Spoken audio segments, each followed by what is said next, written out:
So after finishing 4th in the league and winning the Europa League, we've qualified for the Champions League. We have £65 million to improve our young and improving squad, but where to strengthen? I'm thinking we need competition for Rooney Bargi on the right, as Kamaldeen Suleimani is nothing more than a backup and may get sold. So we went Wonderkid shopping, and Tegu Suryana looked like just the fella. He's more of a striker really, but looks decent on the inside forward. £69 million is not cheap, but we're now in a position that we need to spend big to really improve our squad. We've got first time Champions League winners Arsenal in the European Super Cup. Can we start off our season with silverware? Then here come Bayern Munich. Offer for Alex Scott, and after negotiation, we've settled on 200 million. I mean, I really want to keep him, but 200 million? I'd be stupid to turn it down.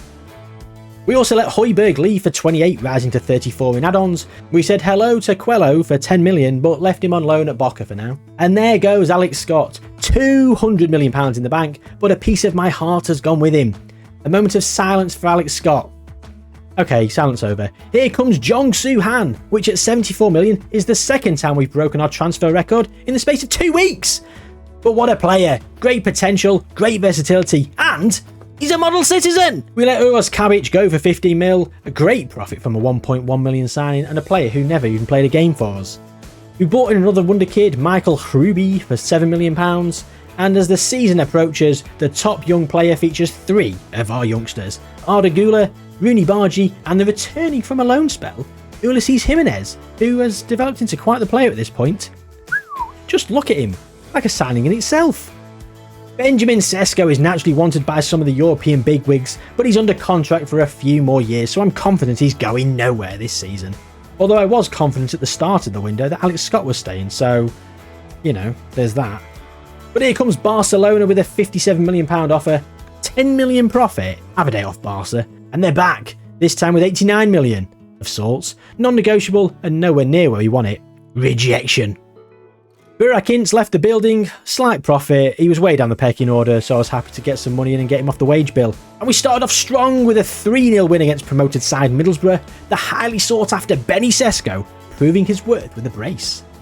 And it was time for silverware in the form of the European Super Cup, and we lost 2-1. But Arsenal are favourites to win the league, and we played well. Signs are promising for the season. Barca are back for Sesko, £108 million. We're starting to get somewhere, but not Benny Sesko. I can't bring myself to sell him. And we managed to grab a 1-1 draw away at Arsenal with Benjamin Sesko grabbing the goal. That's 4 in 3 games. His price tag just went up Barca. Hands off. And Sesko increased our reliance on him as he bagged another brace against Newcastle in a 2-0 win. But Barca will not be deterred. 129 million. And apparently, all of a sudden, Barca would be his preferred destination. We're still rejecting it. Against Norwich, we ran out 4-0 winners, Suryana getting his first for the club after half an hour. Goal scorer turned provider as Suryana played in Marcus Leonardo for a second. Other new boy Jong-Soo Han then got himself an assist as he played in Evan Ferguson before Marcus Leonardo got his second and our fourth. And it's only 4 games in, but we find ourselves top of the league. And considering we've already got a draw against European champions Arsenal, an incredibly solid start. Champions League draw is made and our fixtures have a lot of winnable games in my opinion. Against Forest it was the returning Lorenzo Luca that secured the win, bagging a hat-trick after his injury. However, Sesko would not be denied, leaving it late to get on the score sheet, literally doing it in the last kick of the game. And with that, he secured Player of the Month, deservedly so. New boy Suryana got Young Player of the Month as well, which is even more impressive that he's learning a new position and settling in. Fresh off the international break, we beat Brentford 3-1. Jong-Soo Han got his first for the club with a tap-in. Right place, right time. He quickly got his second as well with a nice finish from a Lorenzo Luca nod down. Their new boys are thriving this season. And we had our first Champions League game against Sporting, who beat us in the Europa League phase last season. And we started our revenge mission in great fashion with a goal from Rooney Bargi. Sadly, our joy only lasted 2 minutes as Sporting drew level. It got worse as Sporting took the lead, and despite having more shots on target and having the better of the game, we lost. Not a great start in Europe, eh? Then we headed to Villa Park and took out our Champions League frustration on them in the first 20 minutes, going 2-0 up with goals from Lorenzo Luca and Marcus Leonardo.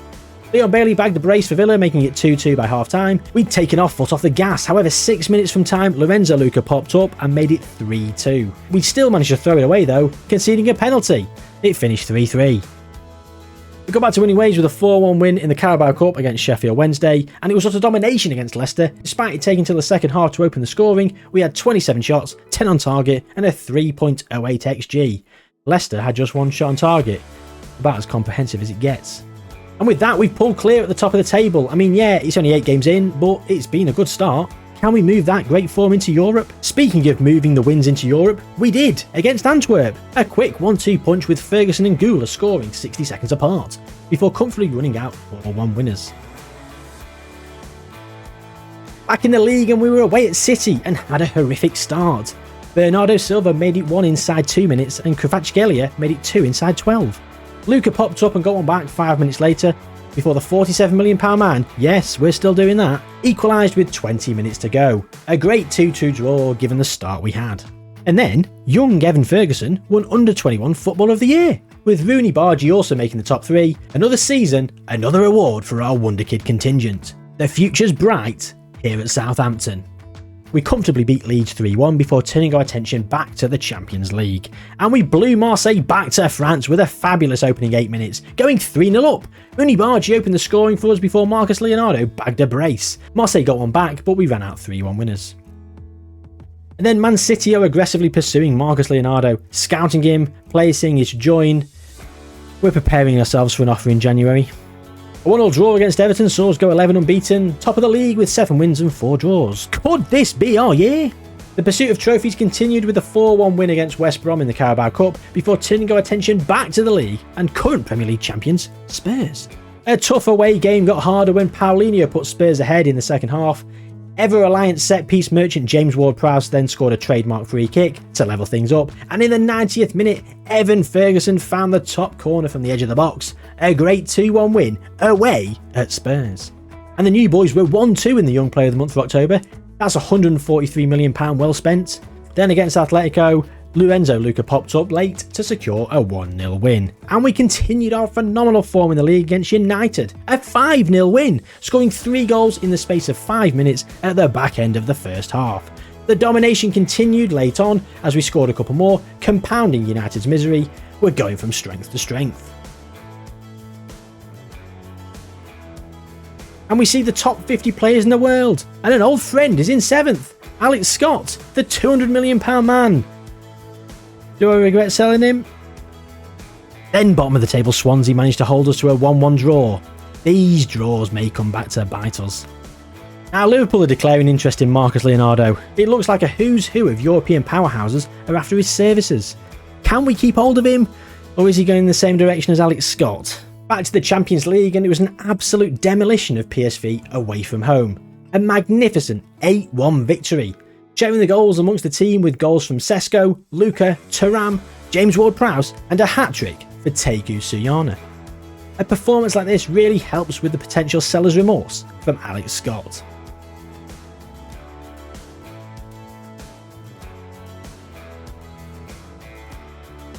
Back-to-back draws in the league as we drew 0-0 with Luton, going down to 9 men in the process. We're still top on goal difference after 15 games.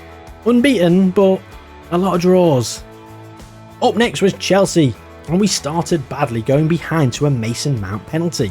We equalised on 41 minutes with a penalty of our own, and by half-time it was 3-1 with goals from Suyana and Sesko.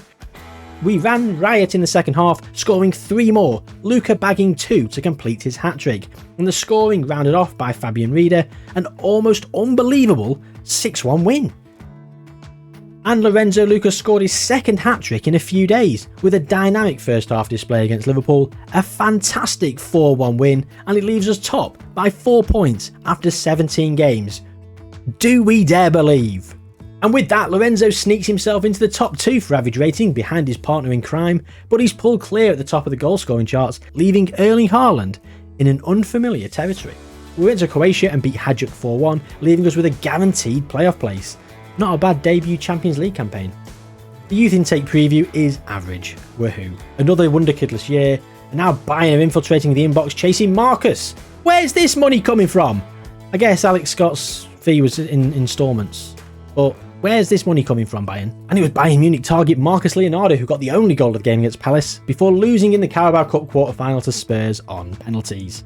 Evan Ferguson scored his first goal in over 6 hours of football in a 1-0 win against West Ham.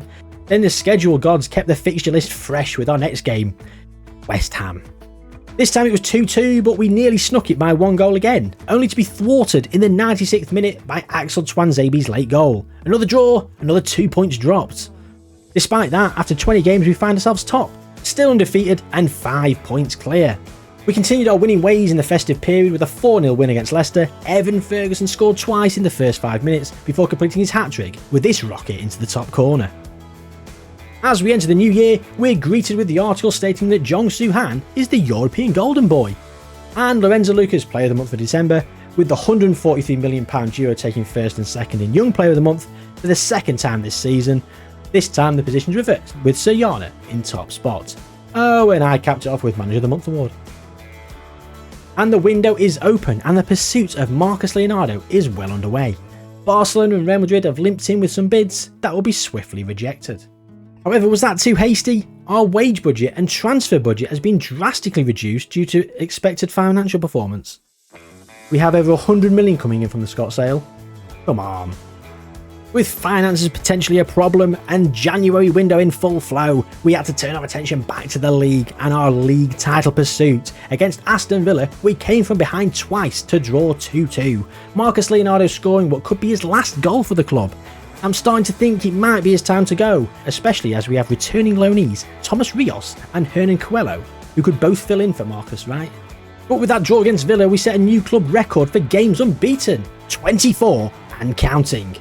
And January kept on Januarying, with Real Madrid putting in an offer of 69 million, nice, for Benjamin Sesko.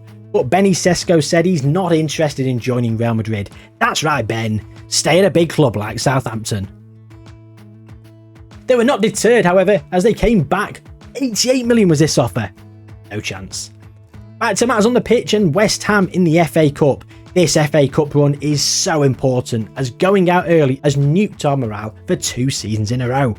We beat them 2-0, the FA Cup dream remains alive.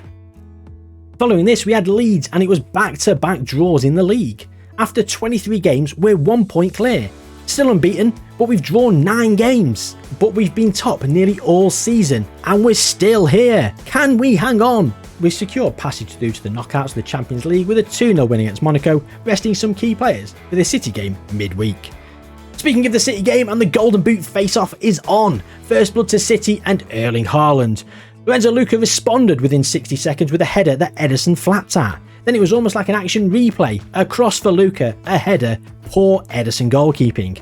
The second half rolled in and Benny Sesko nodded home before Lorenzo Luca completed his hat-trick, rifling it into the top corner, making it 4-1. The B team went to the Camp Nou and won 2-0. Barca went down to 9 men throughout the game and Evan Ferguson bagged a brace in the last 10 minutes.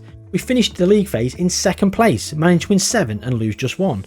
The first game against Sporting. The dynamic duo were back once again against Newcastle, Sesko with 1 and Big Lorenzo with 2 in a 3-2 win. The FA Cup dream remained alive with a 4-0 win against Hull, and it was Middlesbrough next in the Premier League, and a 5-star performance, a 5-1 win with 5 different goal scorers, a comfortable performance, proving we could have what it takes.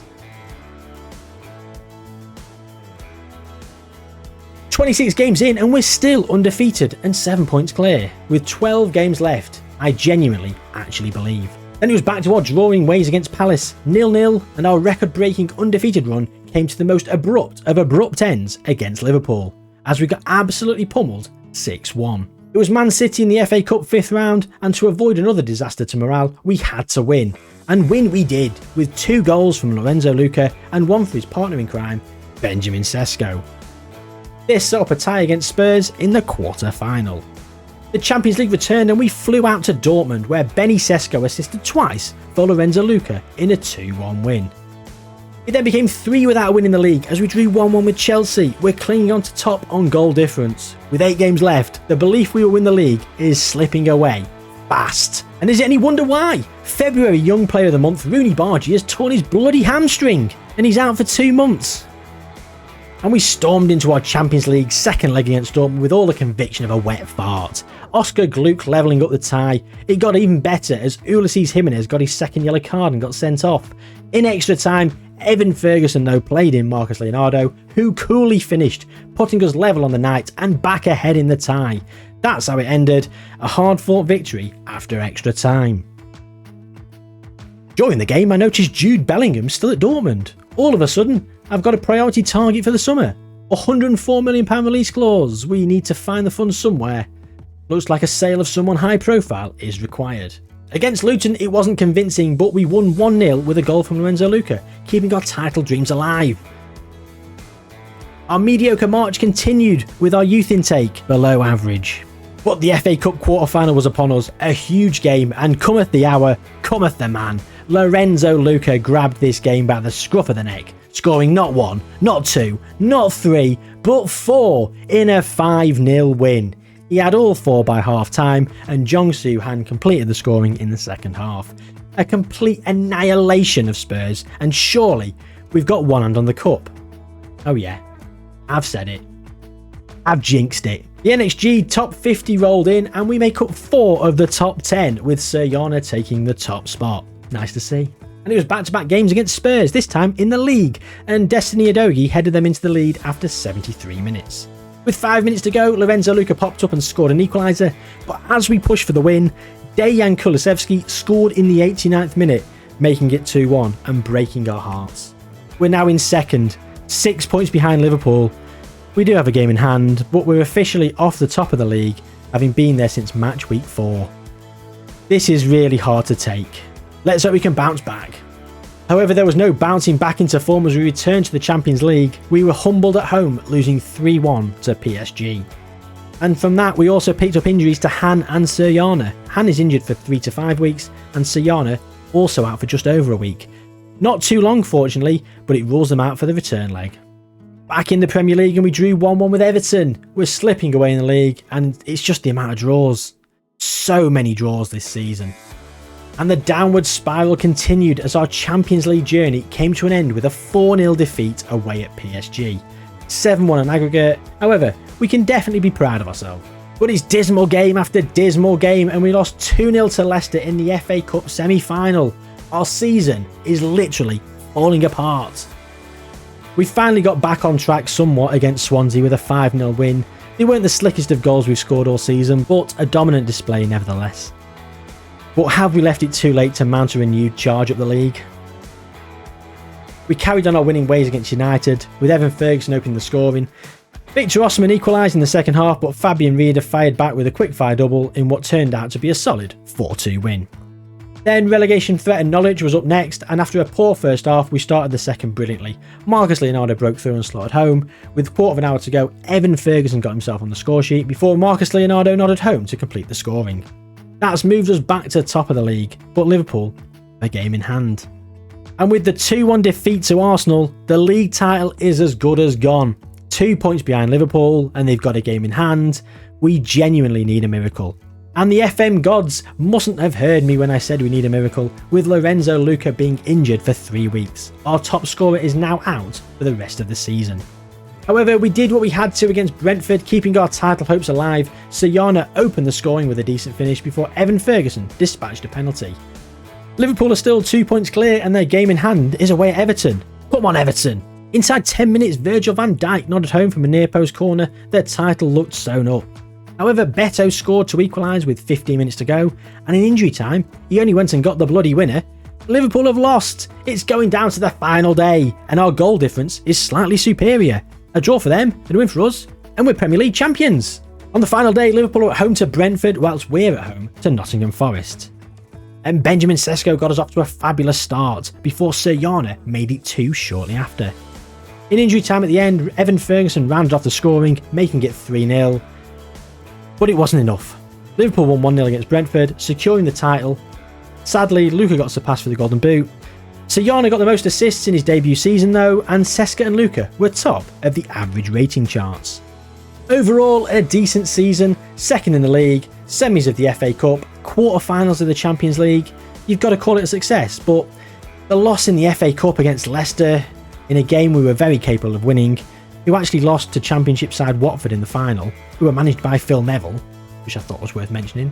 Then a loss to eventual runners-up PSG in the Champions League, with Liverpool going on to win it, and then losing out in the league after being top for 2/3 of the season, with Liverpool going on to win it. We only lost 3 games as well. There was just far too many draws, and it's genuinely a bitter pill to swallow to end up with nothing. But the board set the budgets, and we have 3.3 million in wages and 71 million pounds to spend. I think we really need a centre-back, but I've got one eye on Jude Bellingham. See you next season.